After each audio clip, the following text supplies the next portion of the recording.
विकिरण किसे कहते हैं? किसी पदार्थ के ऊष्मा तरंगों के संचार द्वारा सीधे गर्म होने की कोई चीज़ को, मान लो क्या, आप एग्जाम्पल लो कि गैस के ऊपर आप पानी गर्म कर रहे हो या कोई भी वस्तु, कोई भी चीज़ गर्म कर रहे हो, तो गैस से वो सीधी जो गर्म होती है उसको क्या कहते हैं? उस पदार्थ की ना, उसको विकिरण कहा जाते हैं। इसी तरह से सूर्य से आने वाली किरणों से पृथ्वी का जो गर्म होती है, सीधी गर्म होती है, उसको क्या कहते हैं? हम विकिरण कहते हैं।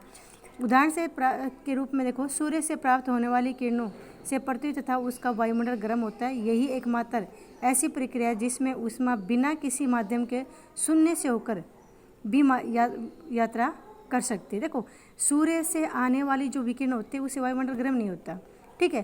क्या होता है कि सूर्य से आने वाली किरणें सीधी पृथ्वी पे आती हैं।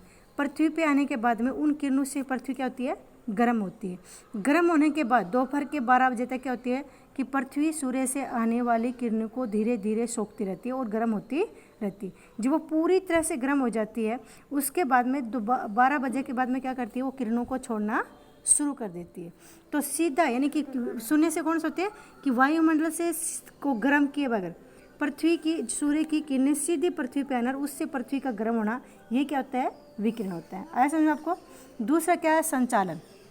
जब आसमान ताप वाली दो वस्तुएं, यानी कि क्या है, असमान ताप वाली दो वस्तुएं एक दूसरे के संपर्क में आती हैं तो अधिक तापमान वाली वस्तु क्या होती है? मान लो कि आपको उदाहरण देती हूँ कि गर्म संचालन क्या होता है? असमान ताप वाली दो वस्तुएं, मान लो कि आप उदाहरण लो कि एक गर्म पानी है और ठंडा पानी है। आप एक गिलास में गर्म पानी लो, एक में ठंडा लो, और तीसरे बर्तन में आप धीरे धीरे उस पानी को डालो। जब आप गर्म पानी में ठंडा पानी डालते हो तो आप देखो कि उसमें क्या होता है कि हल्की हल्की तरंगें उठती हुई दिखाई देंगी, और उसका वो तरंगें क्या होती है? वो होती है ऊष्मा का संचालन, यानी कि उसमें क्या, तापमान का संचालन कहलाता है। इसी तरह से जो गर्म वस्तु और ठंडी वस्तु एक दूसरे के संपर्क में आती हैं, और गर्म वस्तु क्या करती है? धीरे धीरे ठंडी वस्तु को अपनी तरह गर्म कर लेती है।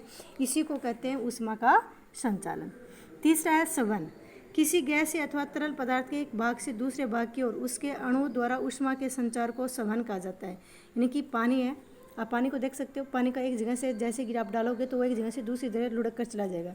ऐसे हवा है कि एक जगह से दूसरी तरफ बहती है, तो इसी को हवा का संवहन या फिर हम जल का संवहन। इस प्रक्रिया की ऊष्मा का क्षैतिज दिशा में स्थानांतरण होता है। गर्म वायु राशियाँ जब ठंडे इलाकों में आती हैं तो उन्हें गर्म कर देती हैं। इससे ऊष्मा का संचार निम्न अक्षांशीय क्षेत्रों से उच्च अक्षांशीय क्षेत्रों की तरफ होता है। इसमें क्या देखो बेटा, गर्म हवा का ठंडी हवा की तरफ चलना या ठंडी हवा का गर्म हवा की तरफ चलना। जैसे ही गर्म हवा ठंडी हवा की तरफ चलेगी तो ठंडी को गर्म कर देती है, या ठंडी हवा जब गर्म हवा की तरफ चलती है तो क्या करती है? वो गर्म हवा को ठंडा कर देती है, ठीक है। तो ये क्या होता है? ये हवा का जो पवन का अभिवहन कहलाता है। अगला है पार्थिव विकिरण। पार्थिव विकिरण किसे कहते हैं बेटा? ये क्या होती है कि जब सूर्य की, आपको मैंने अभी बताया था ना कि जब सूर्य की किरणें पृथ्वी पर आती हैं वो सीधा वायुमंडल को गर्म नहीं करती, सीधी पृथ्वी पे आती हैं, जिसको पार्थिव किरण कहते हैं। जैसे जैसे वो पृथ्वी पे आती हैं, पृथ्वी पे आने के बाद में 12 बजे तक पृथ्वी उन किरणों को अपनी तरफ सोखती है, खींचती है, और जब 12 बजे तक वो पूरी तरह से गर्म हो जाती है तो उसके बाद में क्या करती है कि जब पूरी गर्म होने के बाद में किरणों को छोड़ना शुरू कर देती है। और जैसे किरणों को छोड़ती है तो छोड़ने से क्या होता है कि वायुमंडल गर्म होता है। सूर्य से आने वाली किरणों से कभी वायुमंडल गर्म नहीं होता। वायुमंडल किससे गर्म होता है?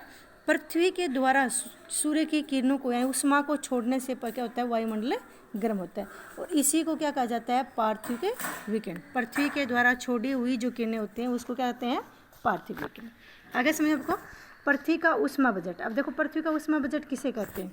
बहुत ही इंपॉर्टेंट क्वेश्चन है ये। अगर 3 नंबर का आपकी बात करें, 4 नंबर में 5 या 3 नंबर में आता है, या शॉर्ट में भी बहुत ज़्यादा पूछते हैं कि ऊष्मा बजट किसे कहते हैं।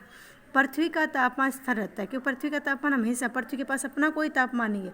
पृथ्वी सूर्य से ही अपना तापमान लेती है, क्योंकि पृथ्वी द्वारा प्राप्त की गई सौर ऊर्जा पार्थिव किरण द्वारा ऊर्जा के ह्रास के बराबर होती है। पृथ्वी द्वारा प्राप्त की गई ऊष्मा तथा पार्थिव किरण द्वारा ऊर्जा के ह्रास को पृथ्वी का ऊष्मा बजट कहा जाता है। यानी क्या बताया आपको ना कि पृथ्वी के द्वारा पहले सूर्य से ऊष्मा ली जाती है, ऊष्मा लेकर धीरे धीरे 12 बजे तक वो गर्म होती है। गर्म होने के बाद में जब पृथ्वी स्वयं विकिरणों को छोड़ना शुरू कर देती है, उससे क्या होता है?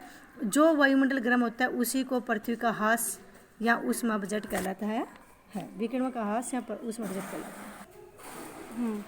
सूर्य से आने वाली, यहाँ पे देखो कि सूर्य से आने वाली 5 इकाई, मान लो कि आप 5 इकाई सूर्य का प्रकाश यहाँ विकिरण पृथ्वी पे आती है, उसमें 35 इकाई 100 में से 35 पृथ्वी के धरातल पर पहुँचने से पहले क्या होती हैं, अंतरिक्ष में ही परिवर्तित हो जाती हैं।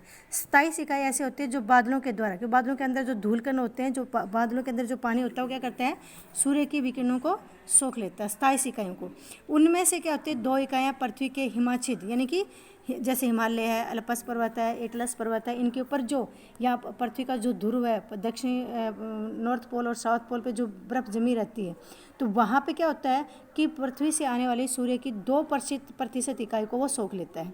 उसके बाद में क्या होती है, जो बच जाती है, ठीक है, इन सभी को सौर विकिरण की इस परावर्तित मात्रा को पृथ्वी का अलोविडा कहा जाता है। बहुत इंपॉर्टेंट क्वेश्चन है, पृथ्वी का अलोविडा किसे कहते हैं, सूर्य से आने वाली 100 इकाई में से क्या होते हैं, 35 अंतरिक्ष में परिवर्तित हो जाती हैं, 27 क्या होती है, बादलों के द्वारा ले जाती हैं, 2% ऐसे होते हैं जो पृथ्वी के नॉर्थ पोल, साउथ पोल या हिमालय जैसी उस चोटी पे जो बर्फ जमी होती है उनके द्वारा सोख ली जाती है, और इनका जो टोटल होता है 35, 23 और 2, इनको मिलाकर जो इकाई जो है सूर्य की जो किरणें हैं उसी को पृथ्वी का अलोविडा कहा जाता है।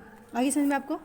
अब है पृथ्वी की 35 इकाई को छोड़कर अगर हम 65 इकाइयों को अवशोषित होती है तो 14 वायुमंडल में, यानी कि उसके बाद में 51 पृथ्वी के धरातल पर पृथ्वी द्वारा अवशोषित 51 इकाइयाँ पुनः पृथ्वी किरण के रूप में क्या होती है, लौटा दी जाती है। देखो आप ऊपर के मैंने आपको बताया, उन 65 इकाइयों को अगर हम छोड़ दें उसके बाद में क्या होती है, यानी कि ऊपर हम 35 इकाई को छोड़ दें उसके बाद में जो 65 इकाई बचेगी उनमें से 14 क्या होती है, वायुमंडल में के द्वारा सोख ली जाती है। 51% जो ऊष्मा होती है, जो विकिरण होती है, वो क्या होती है, सीधे पृथ्वी के ऊपर पहुंचती है, और इन 51 विकिरणों से क्या होता है, पृथ्वी गर्म होती है। पृथ्वी के गर्म होने के बाद में और उसके बाद में जब दोपहर के बाद में पृथ्वी के गर्म होने के बाद में जो विकिरण छोड़ी जाती है उसी से क्या होता है, वायुमंडल गर्म होता है, ठीक है, जो कि पृथ्वी का ऊष्मा बजट कहलाता है। आगे आपको यहाँ तक समझ, ठीक है बेटा। अगला हम जो ये चैप्टर बहुत इंपॉर्टेंट है और थोड़ा डिफिकल्ट है, तो अगला जो बच गया वो चैप्टर हम अगली वीडियो में कराएंगे।